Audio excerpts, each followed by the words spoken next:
এক ছিল শান্তনু নামের খুব দুষ্টু একটি বাছুর। সে সারা দিন মাঠে ছুটে বেড়াত আর অন্য গরুদের বিরক্ত করত। একদিন শান্তনু একা একা একটি নতুন সবুজ ঘাসের খোঁজে অনেক দূরে চলে গেল।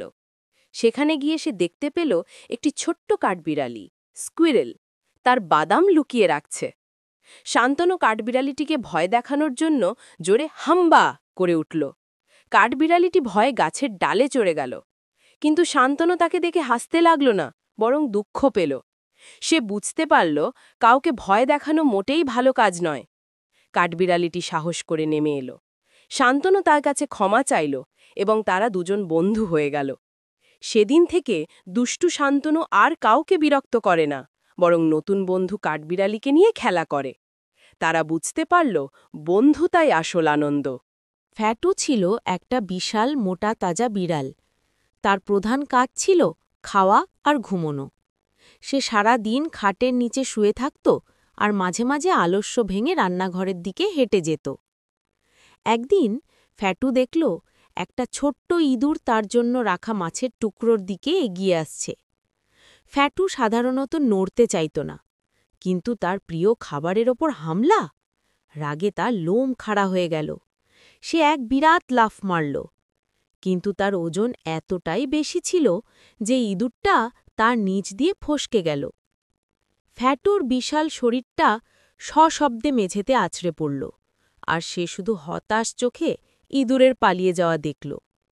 এরপর ফ্যাটু একটা দীর্ঘশ্বাস ফেলে আবার ঘুমিয়ে পড়ল, এই ভেবে যে এত কষ্ট করার দরকার কি। এক বনে মিকি নামে এক চতুর বাদর ছিল। সে খুব দ্রুত ছুটতে পারত, কিন্তু তার স্বভাব ছিল চুরি করা। মিকি প্রতিদিন কৃষকের বাগান থেকে পাকা মিষ্টি কলা চুরি করত, কিন্তু সেসব কলা একা খেত না। একদিন সে চুরি করা কলার একটি বড় স্তূপ নিয়ে শহরের দিকে গেল। সেখানে রাস্তার মোড়ে দাঁড়িয়ে সে পথচারীদের কাছে চুরি করা কলাগুলি বিক্রি করতে শুরু করল। লোকেরা তার মিষ্টি কলাগুলি দেখে উৎসাহের সঙ্গে কিনত। তবে মিকির এই চালাকি বেশি দিন চলল না। একদিন কৃষক তাকে হাতে নাতে ধরে ফেলে এবং শিক্ষা দেয়। মিকি লজ্জিত হয়ে কথা দেয় যে সে আর কখনো চুরি করবে না। এক ছিল শান্তনু নামের খুব দুষ্টু একটি বাছুর। সে সারা দিন মাঠে ছুটে বেড়াত আর অন্য গরুদের বিরক্ত করত। একদিন শান্তনু একা একা একটি নতুন সবুজ ঘাসের খোঁজে অনেক দূরে চলে গেল। সেখানে গিয়ে সে দেখতে পেল একটি ছোট্ট কাঠবিড়ালি, স্কুইরেল, তার বাদাম লুকিয়ে রাখছে। শান্তনু কাঠবিড়ালিটিকে ভয় দেখানোর জন্য জোরে হাম্বা করে উঠল। কাঠবিড়ালিটি ভয়ে গাছের ডালে চড়ে গেল, কিন্তু শান্তনু তাকে দেখে হাসতে লাগল না, বরং দুঃখ পেল। সে বুঝতে পারল কাউকে ভয় দেখানো মোটেই ভালো কাজ নয়। কাঠবিড়ালিটি সাহস করে নেমে এলো। শান্তনু তার কাছে ক্ষমা চাইল এবং তারা দুজন বন্ধু হয়ে গেল।